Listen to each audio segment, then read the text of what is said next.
ನಿಯಂತ್ರಣ ಮಾಡಲಿಕ್ಕೆ ಒಂದು ಪ್ರಗತಿ ಪರಿಶೀಲನೆ ಸಭೆ ನಾನು ರಹೀಂ ಖಾನ್ ಅವರು ಮಾಡಿದ್ದೇವೆ. ಹೊಸ ಜಿಲ್ಲಾಧಿಕಾರಿಯವರು, ಜಿಲ್ಲಾ ಪಂಚಾಯತ್ ಮುಖ್ಯ ಕಾರ್ಯನಿರ್ವಹಣಾಧಿಕಾರಿ ಮತ್ತು ನಮ್ಮ DHO ಅವರು, ಡಿಸ್ಟ್ರಿಕ್ಟ್ ಸರ್ಜನ್ ಅವರು, ಇವತ್ತು ಕಮಿಷನರ್ ಅವರು, ಇಲ್ಲಿ ಎಲ್ಲ ನಮ್ಮ ಬ್ರಿಮ್ಸ್ ಆಸ್ಪತ್ರೆಯ ಏನು ವಿವಿಧ ನಮ್ಮ ಸ್ಪೆಷಲೈಸೇಷನ್ ಇದೆ ಅವರ ಮುಖ್ಯಸ್ಥ ವೈದ್ಯರೆಲ್ಲರೂ ಈ ಒಂದು ಸಭೆಯಲ್ಲಿ ಭಾಗವಹಿಸಿದ್ದರು. ಭಾಳ ಕೂಲಂಕುಷವಾಗಿ ಚರ್ಚೆ ಆಗಿದೆ. ಇಲ್ಲಿವರೆಗೆ 63 ಪ್ರಕರಣಗಳು ಪತ್ತೆ ಆಗಿದ್ದಾವೆ ಮತ್ತು ಇವತ್ತಿನವರೆಗೆ ಯಾವುದೇ ರೀತಿಯ ಜೀವಹಾನಿ ಆಗಿಲ್ಲ.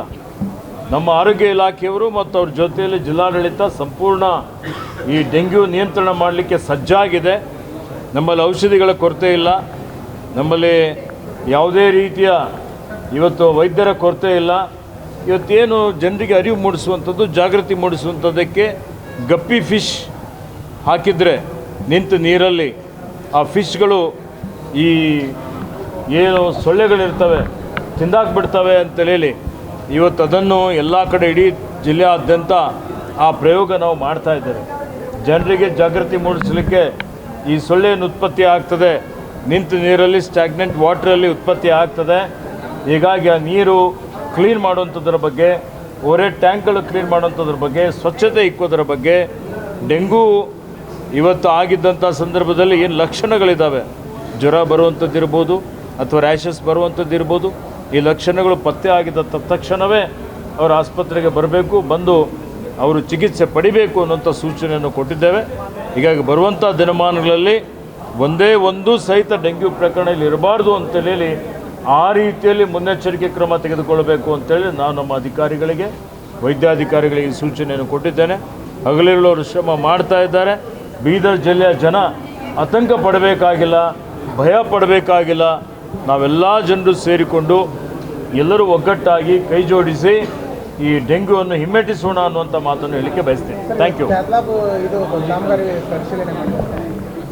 ಬ್ರಿಮ್ಸ್ ಆಸ್ಪತ್ರೆಯಲ್ಲಿ ಸುಮಾರು ವರ್ಷದಿಂದ ಕ್ಯಾಥ್ಲಾಬ್ ಬೇಕು ಅಂತೇಳಿ ಭಾಳ ಬೇಡಿಕೆ ಇತ್ತು. ಜನರಿಗೆ ಹೃದಯ ರೋಗದ ಸಮಸ್ಯೆ ಬಂದಂಥ ಸಂದರ್ಭದಲ್ಲಿ ಸೋಲಾಪುರಕ್ಕೆ ಹೋಗ್ತಿದ್ರು, ಬೆಂಗಳೂರಿಗೆ ಹೋಗ್ತಿದ್ರು, ಹೈದರಾಬಾದ್ಗೆ ಹೋಗ್ತಿದ್ರು, ಈಗ ಕಲಬುರಗಿಗೆ ಹೋಗ್ತಿದ್ರು. ಇಂಥ ಪರಿಸ್ಥಿತಿ ಇತ್ತು. ಇದು ಜಿಲ್ಲಾ ಆಸ್ಪತ್ರೆ ಇದೆ, ಇಲ್ಲಿ ಎಲ್ಲ ರೀತಿಯ ಇವತ್ತು ಸೂಪರ್ ಸ್ಪೆಷಲೈಸೇಷನ್ ಇರಬೇಕು ಅಂತೇಳಿ ನಮ್ಮೆಲ್ಲರ ಆಗ್ರಹ ಇತ್ತು. ನಾನು ಹಿಂದೆ ಮಂತ್ರಿ ಇದ್ದಾಗ 2018ರಲ್ಲಿ 7 ಕೋಟಿ ರೂಪಾಯಿ ಮಂಜೂರಾತಿ ಮಾಡಿಸಿದ್ದೆ. 5 ವರ್ಷ ಹಿಂದಿನ ಸರ್ಕಾರದಲ್ಲಿ ಏನೂ ಆಗಲಿಲ್ಲ, ಆ ದುಡ್ಡು ಹಂಗೆ ಕುಳಿತಾ ಬಿದ್ದಿತ್ತು. ನಾನು ಮತ್ತೆ ಮಂತ್ರಿ ಆದ ಮೇಲೆ ಹೆಚ್ಚುವರಿ ಅನುದಾನ ಕೊಟ್ಟಿದ್ದೇನೆ. ಈಗ ಈ ಕ್ಯಾಥ್ಲಾಬ್ ಕಟ್ಟಡದ ನಿರ್ಮಾಣ ಆಗ್ತಾಯಿದೆ, ಅದಕ್ಕೆ ಹುದ್ದೆಗಳು ಏನು ಮಂಜೂರಾತಿ ಆಗಬೇಕು. ಹುದ್ದೆಗಳು ಮಂಜೂರಾತಿ ಆಗಲಿಕ್ಕೆ ಈಗಾಗಲೇ ಆರ್ಥಿಕ ಇಲಾಖೆಗೆ ನಾವು ಬರೆದಿದ್ದೇವೆ. ಒಬ್ಬ ಕಾರ್ಡಿಯಾಲಜಿಸ್ಟ್ ಕೊಟ್ಟಿದ್ದಾರೆ, ಇನ್ನೂ ಸುಮಾರು ನರ್ಸಿಂಗ್ ಸ್ಟಾಫ್ ಕೊಡುವಂಥದ್ದು, ಇನ್ನೊಂದಿಬ್ಬರು ಕಾರ್ಡಿಯಾಲಜಿಸ್ಟ್ ಕೊಡುವಂಥದ್ದು, ಹೃದಯ ರೋಗ ತಜ್ಞರು. ಇವತ್ತದು ಬಾಕಿ ಇದೆ, ಅದನ್ನು ಮಂಜೂರಾತಿ ಮಾಡಿಸ್ತೇವೆ. 3 ತಿಂಗಳ ಒಳಗಾಗಿ ಈ ಕಟ್ಟಡ ನಿರ್ಮಾಣ ಕಾಮಗಾರಿ ಪೂರ್ತಿ ಮಾಡಿ ಇವತ್ತು ಇದಕ್ಕೆ ಅವಶ್ಯಕತೆ ಇರುವಂಥ ಹುದ್ದೆಗಳು ಮಂಜೂರಾತಿ ಮಾಡಿಕೊಂಡು ಈ ಕ್ಯಾಥ್ಲ್ಯಾಬನ್ನು ಪ್ರಾರಂಭ ಮಾಡ್ತೀವಿ. ಬೀದರ್ ಜಿಲ್ಲೆಯ ಜನ ತಮಗೆ ಹೃದಯ ರೋಗದ ಸಮಸ್ಯೆ ಇದ್ದಂಥ ಸಂದರ್ಭದಲ್ಲಿ ಬೇರೆ ಜಿಲ್ಲೆಗಳಿಗೆ ಅಥವಾ ಬೇರೆ ರಾಜ್ಯಕ್ಕೆ ಹೋಗುವಂಥ ಅವಶ್ಯಕತೆ ಇರೋದಿಲ್ಲ. ಬೀದರ್ನಲ್ಲೇ ಸಕಲ ಸೌಲಭ್ಯ ಅವರಿಗೆ ಇರ್ತದೆ. ಯಾವುದೇ ಖರ್ಚು ವೆಚ್ಚಗಳಿಲ್ಲದೆ ಇವತ್ತು ಅವರ ಜೀವ ಉಳಿಸುವಂಥ ಒಂದು ಕೆಲಸ ನಮ್ಮ ಸರ್ಕಾರ ಮಾಡ್ತದೆ, ನಾವೆಲ್ಲ ಮಾಡ್ತೀವಿ ಅನ್ನೋಂಥ ಮಾತನ್ನು ಹೇಳ್ತೇವೆ.